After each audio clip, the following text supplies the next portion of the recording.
किशनगढ़ नामक गांव में बल्लू नाम का एक आदमी अपने परिवार के साथ रहता था।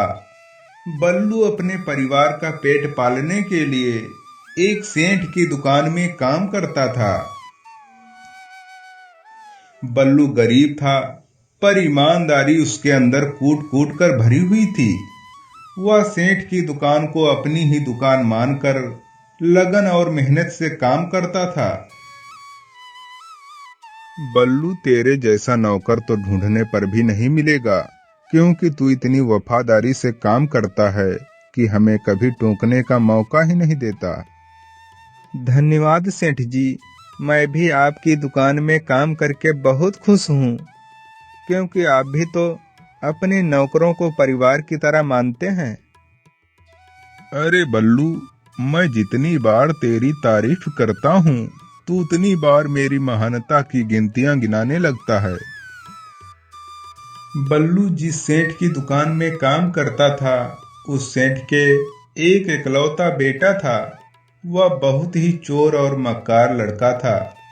उसकी ऐसी हरकतें सेठ को बिल्कुल भी पता नहीं थी।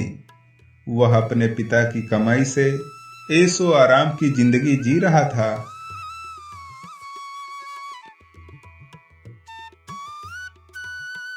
एक दिन की बात है, सेठ को किसी कारणवश शहर जाना था, इसलिए वह बल्लू से कहने लगे, अरे बेटा बल्लू, हम एक दिन के लिए शहर जा रहे हैं और तुम रोज की तरह दुकान खोलते रहना।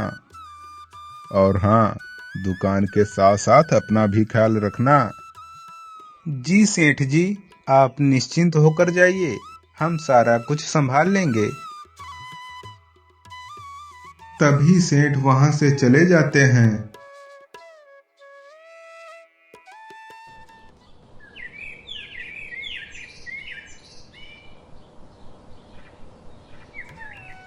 दूसरे दिन सुबह होने पर बल्लू हर रोज की तरह दुकान खोलकर उसमें काम करने लगता है। वह दिन भर दुकान में काम करता है और शाम होने पर दुकान बंद करके अपने घर वापस आ जाता है। और इधर वह सेठ का लड़का रात होने पर दुकान खोलकर अनाज की कई बोरियां एक चोर के हाथ कम दामों में बेच देता है। और अनाज बेचने से उसे जो भी पैसे मिले, उनसे वह खूब खर्चा करता है।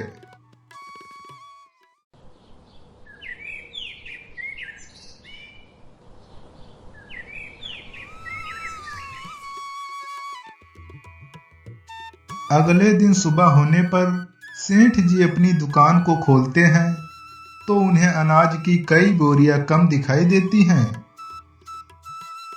तभी दुकान पर बल्लू भी आ जाता है। अरे बल्लू, ये अनाज की बोरियां कम कैसे हो गई? क्या?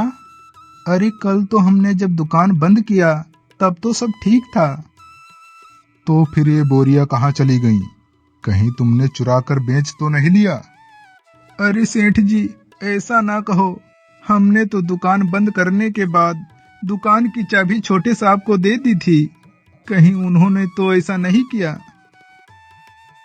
बस खामोश हो जाओ, अब तू मेरे बेटे को चोर ठहरा रहा है। निकल जा मेरी दुकान से, वरना मैं अभी पुलिस बुलाता हूँ। और हाँ, दोबारा मुंह मत दिखाना। बल्लू बेचारा डरा और निराश था। वह अपने घर लौट गया और इधर सेठ अपने बेटे के साथ दुकान पर रहने लगे। इसी प्रकार धीरे धीरे कुछ महीने बीत गए। एक रात वह सेठ का बेटा अपनी दुकान खोलकर अनाज की सारी बोरियां चोरों के हाथ बेच देता है और सारे पैसे लेकर वह शहर चला जाता है। सुबह होने पर सेठ अपनी दुकान को खोलते हैं तो वह सर पीट पीट कर रोने लगते हैं, क्योंकि दुकान में एक भी अनाज की बोरी नहीं थी। और उन्होंने अपने घर जाकर सब जगह देखा तो उनका बेटा भी घर पर नहीं था। वह घर के भी सारे पैसे लेकर फरार हो गया था। अब उस सेठ को सारा कुछ मामला समझ में आ गया था, पर वह करे क्या। क्योंकि वह अब ना घर के रहे और ना घाट के। वे रोते हुए बल्लू के पास जाते हैं और कहते हैं, अरे बेटा बल्लू, हमें क्षमा कर दो। हमसे जिंदगी की सबसे बड़ी भूल हो गई है। अगर उस दिन तुम्हारे कहने पर अपने बेटे पर शक किया होता तो शायद आज ये नौबत नहीं आती। अब मुझे बहुत पछतावा हो रहा है। बेटा हमें क्षमा कर दो। नहीं नहीं सेठ जी, आप तो मेरे पिता समान हो। आप हमसे माफी मांगो, ये शोभा नहीं देता। इसलिए जो कुछ भी हुआ उसे भूल जाओ। बेटा बल्लू, मेरे पास अभी भी कुछ पैसे बचे हुए हैं, इसलिए तुम चाहो तो हम दोनों मिलकर फिर से उस दुकान की शुरुआत कर सकते हैं। लेकिन इस बार तुम मेरे नौकर नहीं, मेरे बेटे के समान हो। सेठ जी की बात सुनकर बल्लू बहुत खुश था, क्योंकि आज से उसके ऊपर लगा कलंक हमेशा के लिए मिट गया था।